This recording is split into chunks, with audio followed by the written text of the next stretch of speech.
Hi guys! What's up? Welcome back to my YouTube channel. This is Cecile. Pag-uusapan natin guys ngayon yung tungkol sa generalized anxiety disorder or yung tinatawag nilang GAD. Ang anxiety guys, may iba-ibang klase ng anxiety. Na-mention ko ito guys sa isang video ko kung ano yung iba't ibang klase ng anxiety. Pero yung ifo-focus natin ngayon guys, yung generalized anxiety disorder. Yung pagkakaiba guys ng generalized anxiety disorder, ito guys yung parang pinakamatinding anxiety disorder na naranasan ko noon. Ito guys yung more on nagkakaroon ka na ng maraming physical symptoms na nararanasan. Kasi yung generalized anxiety, may kaakibat na yan minsan. Sa ibang tao guys, may kaakibat na yan guys na depression. So pag ang generalized anxiety disorder, marami ka nang nararamdaman, matindi na yung takot mo, minsan nagkakaroon ka na ng matinding nervyos. Diyan na rin papasok yung mga panic attack na nararanasan ng isang may anxiety. Diyan na rin papasok yung iba na merong depression. Pero ang anxiety guys at ang depression, magkaiba kasi. Ang anxiety more on sa takot. Yung depression, yung wala ka ng gana. Wala ka ng ganang gawin ang mga dati mong ginagawa. Wala ng saya. Parang feeling mo wala ng saysay ang buhay mo.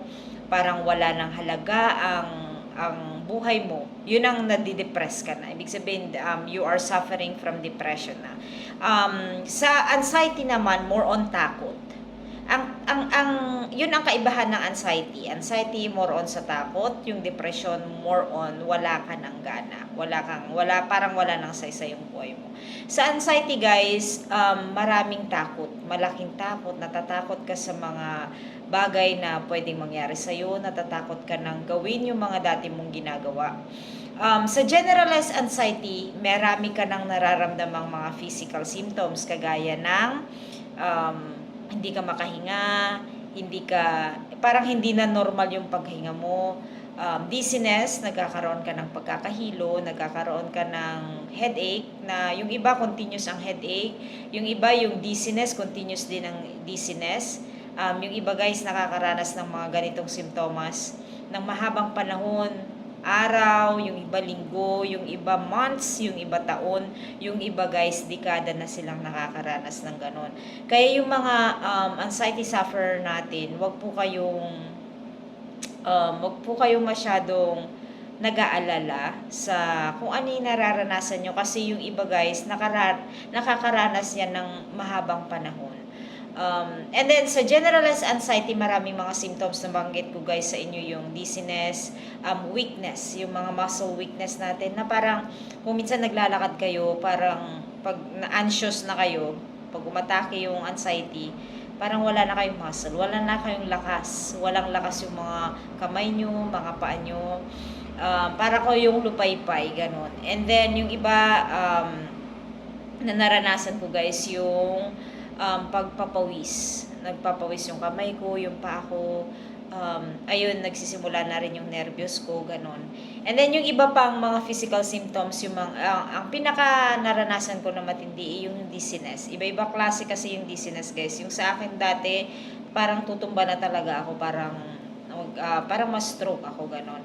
Up until now, meron akong dizzy spells na tinatawag, pero namamanage ko na siya. And then yung headache guys, nandyan, iba-iba guys. Mayroong headache, minsan sa kabila lang, sa right head, minsan sa left, minsan dito sa noo, minsan yung parang buong skull mo masakit, ganon. Yan, headache. Pag meron kang generalized anxiety disorder, matindi yung headache, yung dizziness. Minsan guys, yung iba meron parang ang sisipunin na parang hindi, ganon. Yung iba guys, nagsasuffer sila ng generalized anxiety disorder para silang merong ubot sipon, parang ganon, yung papunta ka sa ganon. Pero ako nakaranas ako yan yung mga first year of experiencing sa pagkakaroon ng anxiety. Parang madalas ako dati sinisipon, ganon. And then muscle tension. Marami akong mga muscle tension, lalo na dito sa upper shoulder. Marami akong mga muscle tension dyan. dati nagpapahilot pa ako. Dati, nagpapamasahe ako lagi. Dati, gumagastos ako para lang magkaroon ako ng masahe. Tapos mamaya't maya meron na naman. So, unlimited yung muscle tension, guys. Marami pa. Iba-iba sa lahat ng mga muscle. And then, meron yung iba, guys, hindi makahinga. So, naranasan ko dyan yung hindi ako makahinga talaga. Sa mga nagtatanong sa akin, guys, o nagme-message sa akin, meron yung times na talagang kailangan kong pumunta ng hospital kasi gusto ko magpa-oxygen. Parang wala ng oxygen. Pero pag i-check naman yung oxygen level ko, normal yung oxygen level ko. So, yun yung pag nakakaranas ka ng generalized anxiety disorder, pag nasa category ka na ganun, maraming mag-manifest sa physical mo yung mga simptomas ng anxiety.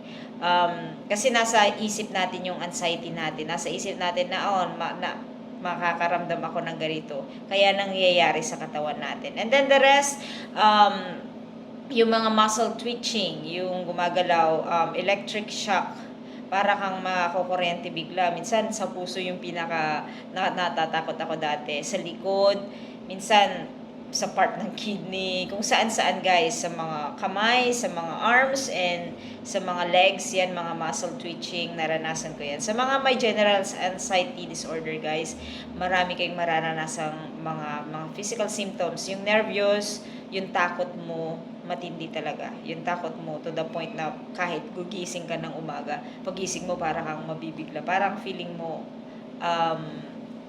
may iba kang sakit.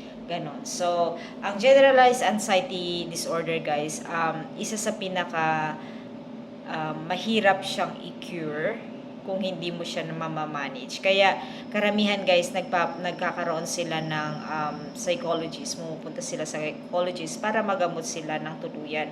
And at the same time, you also have to help yourself sa mga daily activities mo. Ang mga nakakaranas ng ganito, guys, sa mga general anxiety disorder, pati paggising mo ng umaga, pati minsan babangon ka in the middle of the night, para kang mananaginip or parang may mangyayari sa'yo. Kaya yung impact niyan sa daily mo parang ulit-ulit. So, sa mga nakakaranas, guys, alam ko marami nagtatanong kasi sa akin, hindi ko kayo ma-replyan. Sorry, hindi ko kayo ma-replyan agad. Pero yung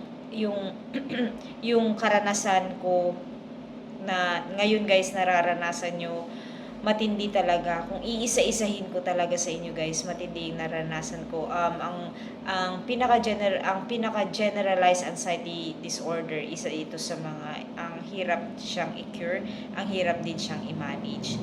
So, pag nakakaranas kayo, guys, magkaroon kayo dapat ng mga daily routine.